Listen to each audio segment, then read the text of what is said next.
Selamat datang pada tutorial pembuatan aplikasi untuk gudang barang. Aplikasi untuk gudang barang ini kita akan buat menggunakan PBNet. Sebagaimana kita tahu bahwa database dalam pembuatan sebuah program sangat beragam seperti penggunaan PISData, Visual Data Manager bawaan dari Visual Basic, Microsoft Access, MySQL, Oracle, dan lain-lain. Namun pada tutorial ini kita akan menggunakan Microsoft Access sebagai database-nya. Kenapa saya memilih Microsoft Access? Karena program ini adalah program yang sangat familiar bagi kebanyakan para user Windows. Sebelum kita mulai membuat proyek baru pada Microsoft Visual Studio, perlu diketahui bahwa pada tutorial ini saya menggunakan untuk operating system menggunakan Windows 10 Professional 64 bit. Untuk Office-nya saya menggunakan Microsoft Office 2016 juga 64 bit. Sementara untuk Visual Basic-nya saya menggunakan Microsoft Visual Studio 2010 Professional. Baik, kita langsung saja mulai pada langkah paling awal dalam pembuatan aplikasi ini, yaitu membuat database-nya. Seperti telah dijelaskan sebelumnya bahwa database yang akan kita gunakan adalah Microsoft Access dengan versi Office 2016 ya. Seperti terlihat di sini, ini adalah Access 2016 ya. Namun apabila pada PC atau laptop Anda telah terinstall Microsoft Office versi-versi sebelumnya seperti Office 2013, 2010, 2007 ataupun versi yang lebih awal, tidak perlu khawatir karena di sini saya akan buat format database-nya lebih universal sehingga dapat dibuka ataupun dibuat oleh semua versi Microsoft Office. Sekarang kita buka saja Office 2016-nya. Ini adalah tampilan awal pada Office 2016 ya. Kita pilih blank desktop database karena kita akan buat database yang kosong terlebih dahulu. Di sini akan tampil sebuah pop-up. Pop-up ini intinya menanyakan yang pertama file name atau nama filenya, dia akan diberi nama file apa untuk database-nya. Dan untuk ini adalah path ya atau posisi lokasi untuk kita menyimpan file database tersebut. Untuk file name-nya kita akan ubah. Ini secara default dia namanya database 1. Ini akan kita ubah, kita hapus. Kita akan gunakan nama file misalnya database gudang ya. Kita sesuaikan karena ini kita akan buat untuk aplikasi gudang, jadi namanya database gudang.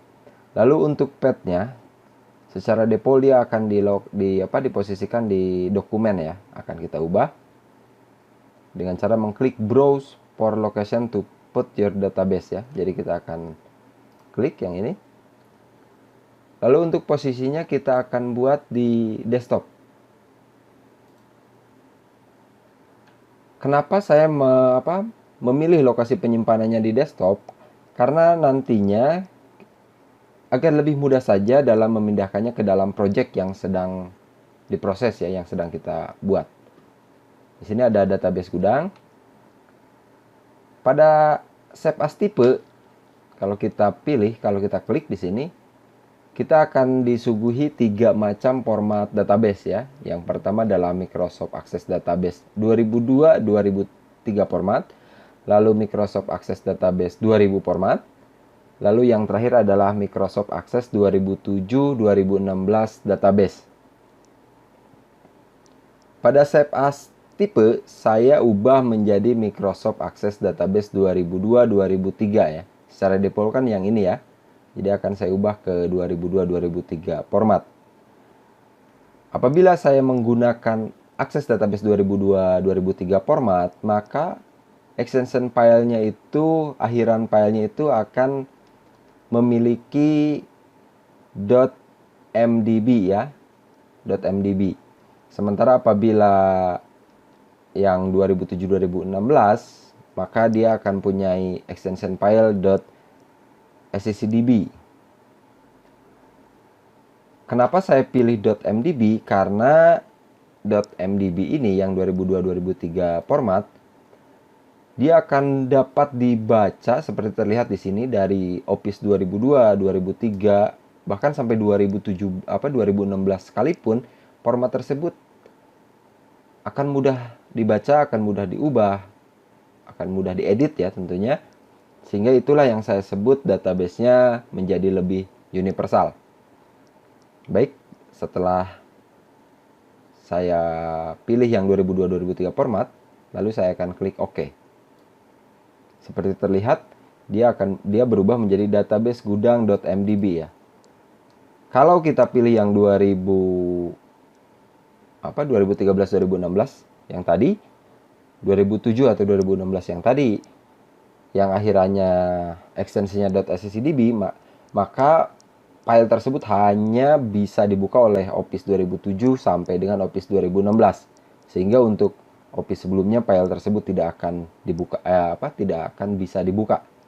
Setelah selesai, kita klik create. Baik, ini adalah tampilan dari database yang baru saja kita buat. Ini adalah view ya, tampilannya view. Akan kita ubah agar kita bisa mengedit database ini. Jadi view-nya ini akan kita ubah menjadi design view. Kalau yang secara default dia datasheet view ya. Kita klik design view. Untuk tabel akan muncul pop up.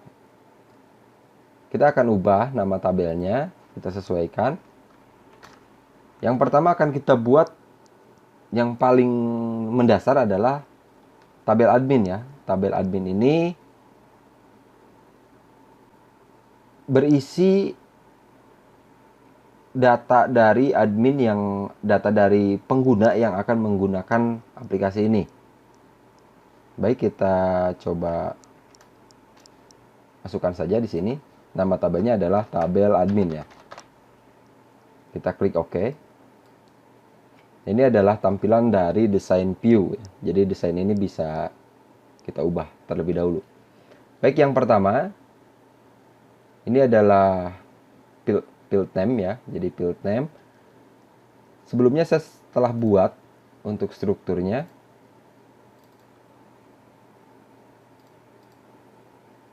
Seperti ini. Tabel admin. Yang pertama akan kita buat adalah kode admin dengan data tipenya short text ya. Jadi di sini kita ubah menjadi kode admin. Lalu data tipenya ini kita bisa pilih di sini short text. Seperti ini, short text. Lalu yang berikutnya setelah kode admin adalah nama admin, user admin, password admin, serta label admin. Semuanya data tipenya short text ya. Yang kedua adalah nama admin, short text. Berikutnya adalah username admin, short text juga. Lalu ada password admin, short text.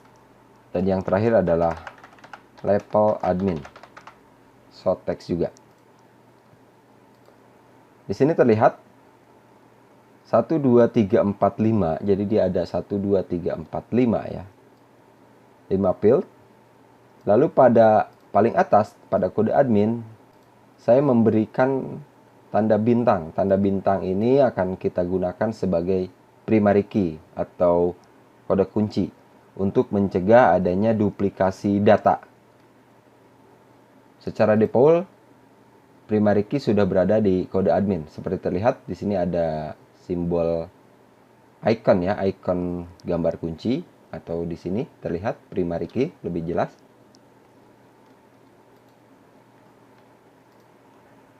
Hak akses kita akan berikan tiga level ya, 3 level hak akses.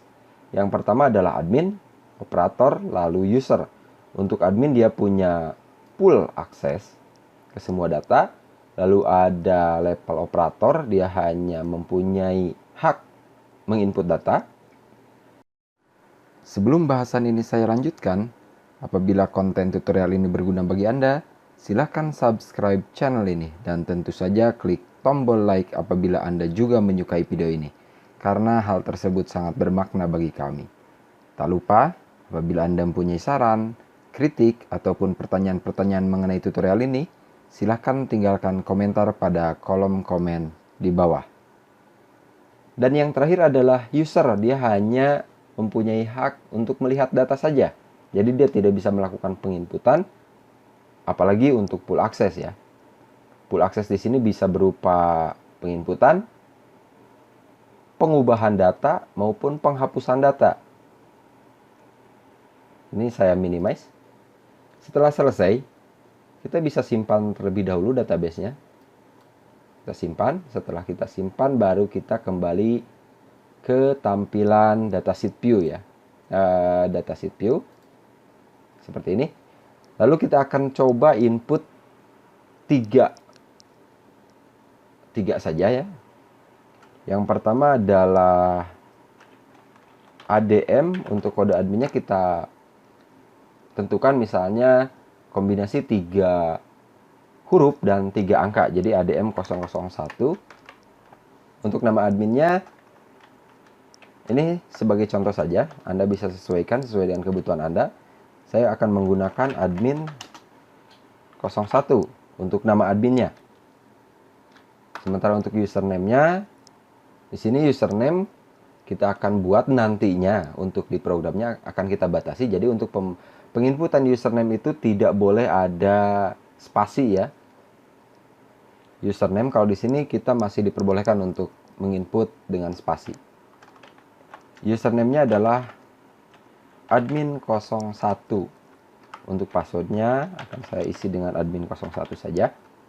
Sementara untuk levelnya, di sini kita akan tentukan bahwa levelnya itu adalah dia seorang admin. Lalu yang berikutnya setelah admin, seperti tadi telah dijelaskan bahwa level berikutnya adalah operator. Jadi OPR 001. Nama adminnya adalah operator 01.